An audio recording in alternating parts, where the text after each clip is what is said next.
Hello, Green Lion Guard here using text-to-speech because of a broken mic. Let's talk about why struggle sessions are bad investigation tools.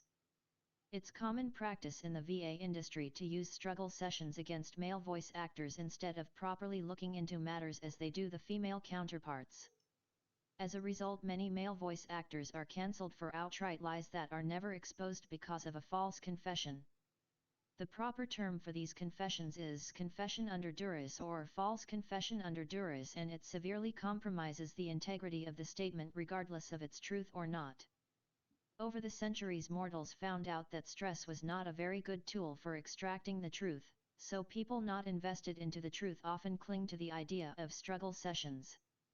This is because a struggle session will end the investigation quickly and give a prompt excuse for a desired outcome. Rather, that outcome is to remove the person they may not like or add to a tally for clout.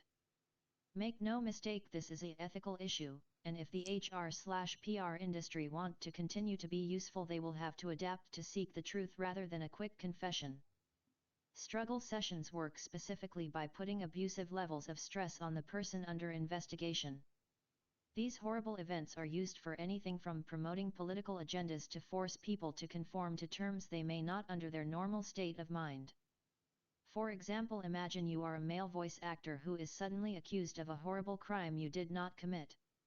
Your boss, who has for the most part been known to be a horror behind her door, asks to speak with you. Upon entering, you are greeted with instant dehumanizing language that ridicules you simply for your gender or political affiliation. Not only must you endure the stress of an accusation, but now the very person charged with investigating the incident has already pegged you as the villain. This in no way helps to find the truth, it exists only to punish you for being someone they do not like. The worst part is, in most cases, the man never knows who they even are. On top of this, at this point it is made clear you are losing your job for something you did not do that some random person accused you of. All because instead of trying to find evidence to support the claims properly, the company would rather just get rid of you, make you look bad, then move on to the next male they vainly believe is expendable. What the VA industry does not understand is that this creates a constant inconsistency in the male voices of the characters. Just like the inconsistency of too many characters under one actor, instead of allowing the escapism of the entertainment to shine, it creates an underlying shadow dysphoria. As opposed to paying attention to the entertainment, the viewer is now distracted by something that feels off. This same effect happened in games with voice lines, only it is more predominant now than it was in the past. In the past, voice actors were not treated as expendable tools because of this effect. When a voice actor died before their role was completed, companies dreaded having to find replacements because matching was a difficult task. Modern-day equipment helps this matter, but also makes the change feel artificial to the consumer. So while most companies vainly believe their actors are perfectly expendable, the truth cannot be further from this. Because of the reliance on struggle sessions to gain quick answers regardless of truth, the industry has suffered greatly. There are actors who refuse to work with some companies because of certain HR firms that work with them. There are actors who refuse to work in a studio, preferring to work from home studios instead. Isolation protections only go so far so long as the industry relies on the unethical stress-inducing properties of a struggle session. On top of this, people are less likely to talk to the investigators, more so if there is a hint of hostility. This only serves to avoid the matter, not address it. In the end, it turns simple misunderstandings due to stress into more of these so-called confessions. Again, a confession made under these events is not a reliable way to find the truth.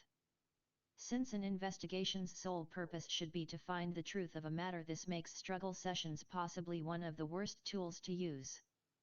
As if this was not bad enough, in reference to any form of actor, you have stress-induced dissociation. This is where an actor will fall into the role of their character, a previous character, or a mix of characters they have played in the past and current.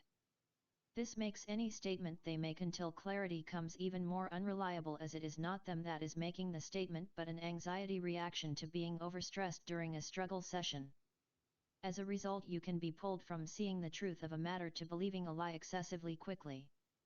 This is so intense that it sometimes makes the actor, who at this point is a victim, feel like the offender their accuser claims them to be. Certain activists that are being allowed to roam freely desire this result more and will stop at nothing to achieve their goal. They have gone so far as to pretend to be victims, in turn victimizing the actor in a scandal that otherwise would have never existed had the HR company merely done something simple as check the person making the claims. Since most of these claims are made for show, there is no real substance behind them. It is here where a false confession can ruin an actor's life. Since the HR who indulge in struggle sessions have no desire for the truth, but a quick predetermined result, this is of little concern or regard to them. And therein lies the biggest problem with the situation, is that HR before investigating the situation has already determined the fate of the actor. The outcome is not a matter for them to ponder other than their desired outcome. Because of this, the truth often gets overlooked even by the onlookers, and the industry loses good talent because of an act of foolishness or aggression. The fact this is a sign of incompetence is never put into question, neither is the ethnicity of it. While it should come as a concern to companies, they often just stick with the same PR statements that are copy-paste regardless of how awful they may be. As of now, we are starting to see the courts open more up to the idea of holding companies accountable for these terrible PR statements, but the system is not enough. If we are to find the truth, struggle sessions need to only exist as an example of what not to do.